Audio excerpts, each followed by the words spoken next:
The rain had been falling over Manhattan since late afternoon. By 7:30, the streets outside the Sterling Hotel were shining beneath the city lights. Inside, the annual Carter Foundation dinner was filled with wealthy businessmen, executives, politicians, and families who had known each other for decades.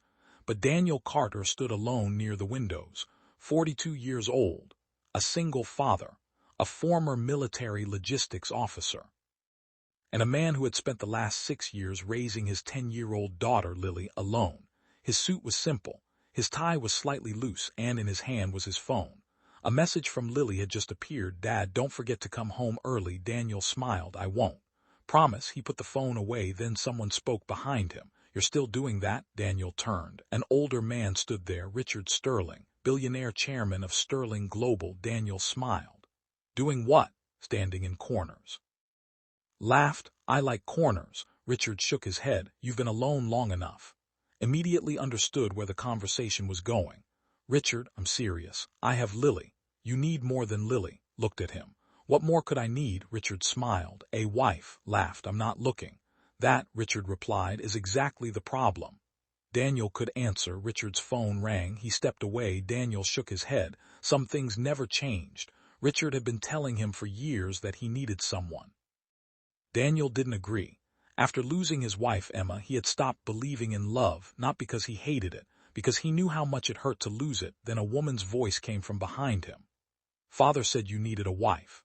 Froze. He slowly turned. A woman stood there, late 30s, elegant black dress, long dark hair, calm eyes. She looked confident, but there was nervousness hidden beneath her expression. Daniel recognized her. Sophia Sterling, Richard's only daughter. She had spent the last 15 years living overseas and running one of the family's international businesses. Daniel hadn't seen her since she was 23. Now she was 38. Sophia smiled faintly. "And I told him he was being ridiculous."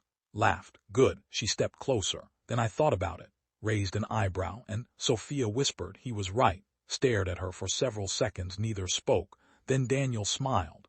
"Your father has been waiting years for someone to agree with him." Laughed. "He's going to be unbearable." Looked away. "I don't think I'm ready for this conversation." "I know. You don't even know me anymore." Sophia's expression softened. "I know more than you think. Father talks about you." Frowned. "What does he say?" "That you're loyal." She paused. "That you never abandon people." Pause. "And that you're the only man he trusts completely." Looked uncomfortable. "He exaggerates." Smiled. "Father doesn't exaggerate about people." Glanced toward the ballroom. "Why are you telling me this?" Sophia took a breath. "Because I didn't come here tonight for the dinner." "Then why?" "To meet you." Stared at her. "Why?" "Because my father asked me to." Smiled. "This is an arranged meeting." "No." Stepped closer. "It was supposed to be." She smiled. "But now I'm curious." "About what?" "You." Laughed. "That's dangerous." "I'm boring." Shook her head. "I don't think you are." Daniel could respond. A young woman approached them. She looked Sophia up and down. Sophia Sterling. Turned. "Yes, I heard you were back." "Yes." Woman smiled sarcastically. "Still single?" Sophia's expression tightened. Daniel noticed. The woman continued. "Your family must be worried." Remained calm. "Why?" "Because you're nearly 40. Daniel's eyes hardened. The woman laughed. "Don't look at me like that. I'm only joking." Stepped forward. "Some jokes reveal more about the person telling them than the person they're about."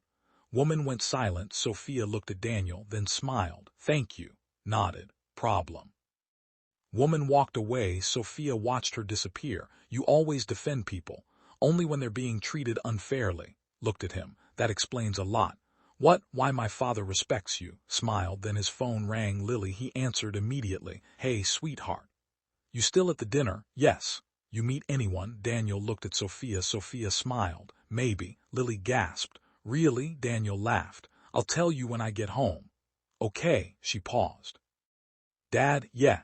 "Do you like her?" Daniel looked at Sophia again. Sophia raised an eyebrow. Daniel smiled. "I just met her." Lily replied. "That wasn't my question." Laughed. "Good night, Lily." "Good night, Dad." Ended the call. Sophia was smiling. "She sounds wonderful." "She is." "Love her." "Than anything." Nodded. "I hope someday someone loves her that much too." Looked at her. "You mean someone who loves her father?" Sophia smiled. "Maybe." The music changed. Couples moved toward the dance floor. Sophia looked at Daniel. "Dance with me?" Daniel hesitated. "I don't dance." "Neither do I." "Then why?" She smiled. "Because my father was right about one thing." "What?" You need someone who can make you stop thinking about work for 5 minutes. Laughed. That's a difficult job. Extended her hand, willing to try. Looked at her hand, then took it. They stepped onto the dance floor. Neither noticed Richard watching from across the room. He smiled. But then his smile disappeared. A man approached him and whispered something into his ear. Richard's expression changed immediately. He looked toward Daniel and Sophia, then toward the ballroom entrance. "Are you sure?" Richard asked. The man nodded. "Absolutely." Richard's face went pale. "What happened?" "We found the woman who was investigating Daniel." Richard's eyes narrowed. "Who is she?" The man leaned closer. "She isn't a stranger." Looked toward Sophia. "Then who?" The answer came quietly. "Daniel's late wife's sister." Richard stopped breathing. Across the ballroom, Sophia was still dancing with Daniel. Then her phone vibrated. She looked at the screen. Her expression changed. Daniel noticed. "What's wrong?" Sophia slowly looked up. "Nothing."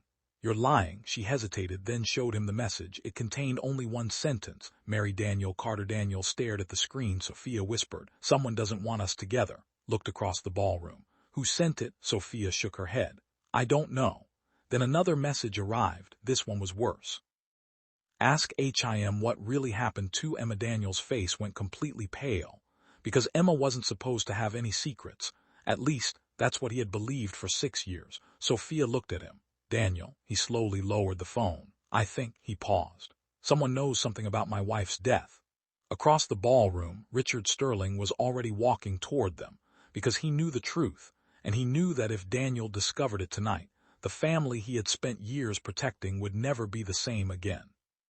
Richard reached them. Daniel turned. "What happened?" Richard looked at Sophia, then back at Daniel. His voice was low. "You need to come with me." "Why?" Richard hesitated. "Because Emma didn't die the way you were told." Daniel froze. Sophia covered her mouth. Richard continued. 6 years ago, your wife discovered something that could have destroyed powerful people." Daniel's eyes filled with anger. "Who?" Richard looked toward the dark windows. "I don't know." Then he handed Daniel an old envelope. Daniel recognized the handwriting immediately. Emma's.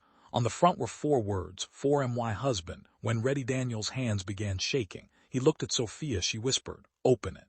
Slowly tore open the envelope. Inside was a photograph: Emma, Richard, Sophia, and a 4th person whose face had been carefully crossed out. On the back, Emma had written, "Daniel, if you're reading this, trust Sophia. She knows why I had to leave you." Looked up in shock. "Leave me?" Sophia's eyes filled with tears. She whispered, "Daniel." A pause. "Your wife may not have died."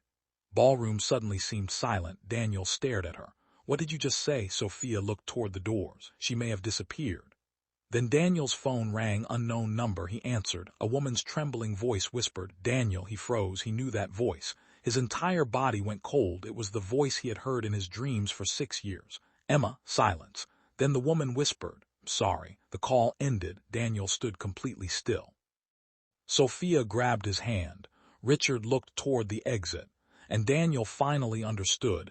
He hadn't been searching for a new wife. He had been waiting for the truth. And tonight, the truth had finally come looking for him.